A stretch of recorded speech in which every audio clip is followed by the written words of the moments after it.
The Universal War is about to start. Hello everyone, this is Mr. 60 Anime. Today, we'll finally be talking about Part 9 of the Dragon Ball Hakai colored panel. But before we officially begin, don't forget to hit that like button on our video so you'll always stay updated with content like this. Now, before diving into Part 9, let's do a quick recap of what happened in the previous part. The last chapter ended with a very intense scene where we saw mysterious beings successfully capturing Zuno. Not only that, but they also managed to destroy one of the Super Dragon Balls. That's exactly where the story left us, and now, Part 9 picks up from this critical moment. The first panel of this chapter takes us to Planet Cereal, where we see Granola finally returning home. As soon as he arrives, he is greeted by his companion, a Namekian. The Namekian immediately notices something unusual and asks Granola what seems to be bothering him. Granola then reveals that during his last mission, he discovered something shocking. The tyrant Frieza is still alive. Hearing this, the Namekian is caught off guard and exclaims in disbelief, "What?" But he quickly warns Granola not to even think about confronting Frieza, because doing so would surely put his life in danger. Granola, however, is firm with his resolve. He responds that he will never allow Frieza to go unpunished. He insists that Frieza must pay for all the terrible things he has done to him and to their people, just as the Saiyans once suffered.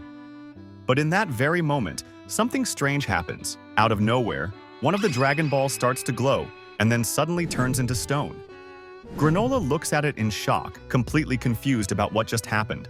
The Namekian also speaks up, saying that he doesn't understand this phenomenon either. He mentions that this is the very first time something like this has occurred, but for some reason, he can feel that something extraordinary and unsettling is happening. Meanwhile, the scene shifts to Planet Namek. Here, another Namekian rushes to report something urgent to their elder. He explains that the Dragon Balls are no longer functioning. Hearing this, the elder Namekian is troubled and begins to wonder what exactly is going on. He admits that he can sense something very unusual, something that feels deeply concerning. The story then moves to Earth. Here, we see Dendi, who also begins to feel the same disturbance. He says that he can sense that the Dragon Balls are no longer active. Even worse, he feels like something very important has been lost, although he cannot explain exactly what it is.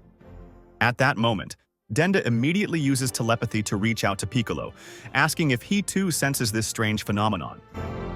Piccolo responds that yes, he feels it as well. He admits that he can't explain it clearly, but it's as if something terrible has just happened. At this point, the focus shifts back to the mysterious beings. One of them, who was the one that captured Zuno, finally arrives. He comments that it seems like he came a little late, since he missed all the fireworks. Another mysterious being then acknowledges his work, telling him that he carried out the mission successfully. Another one adds that the power of Zalama no longer exists, and that they have now obtained one of the greatest sources of knowledge in this entire realm. Without Zalama's power and Zuno's knowledge, their enemies will no longer have the means to resist them. We also learn that this mysterious being goes by the name Tyra. He then speaks, declaring that today marks a great victory for their group. However, he reminds everyone not to get overconfident, so that they don't repeat the mistakes of the past. Instead, they should leave this place quickly, before anyone attempts to interfere with their plans.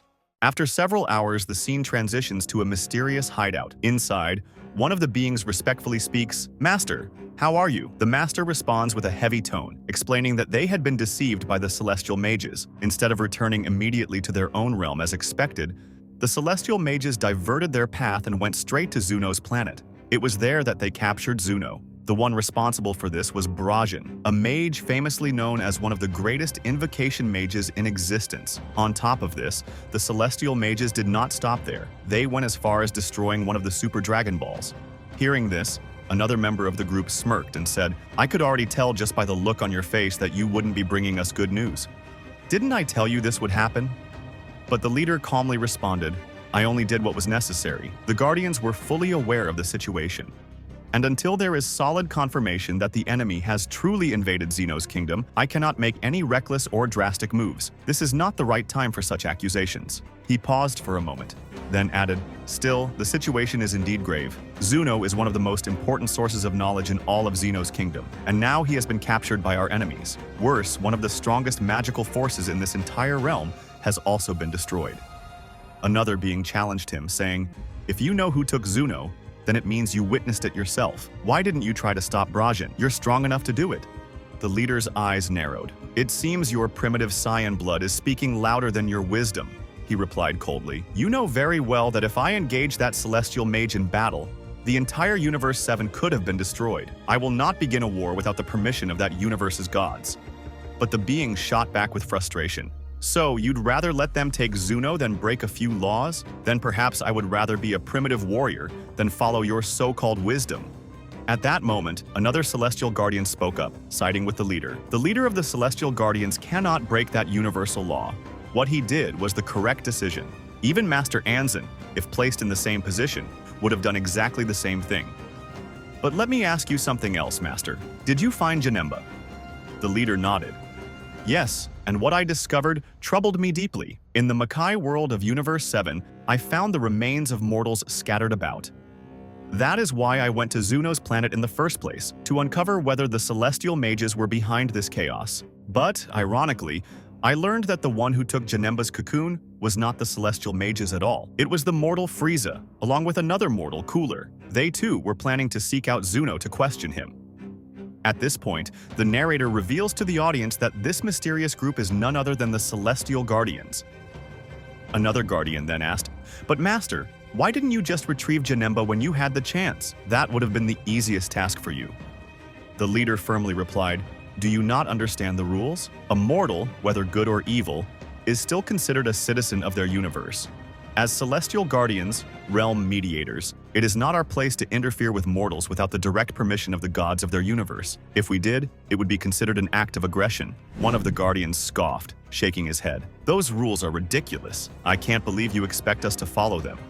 The leader's voice hardened. "And that is exactly why I am the master, and you are not."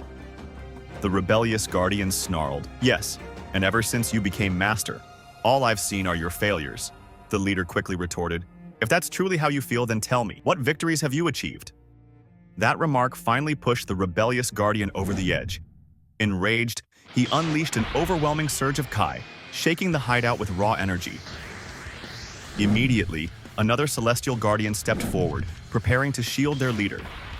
He exclaimed in disbelief, "I cannot believe you would dare release your ki in front of our master himself." But before the situation escalated further, he raised his voice and said, "Instead of criticizing our master, wouldn't it be wiser for us to focus on finding a real solution? May I offer a suggestion?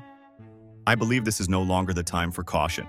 We must set the stage and open a proper game plan for Xeno's kingdom. Only then can we take the steps that are truly necessary." The leader finally nodded in agreement. His voice carried both resolve and authority as he declared, "You are right. We must alert the authorities immediately. The kidnapping of Zuno and the destruction of the Super Dragon Ball is nothing less than a clear declaration of war."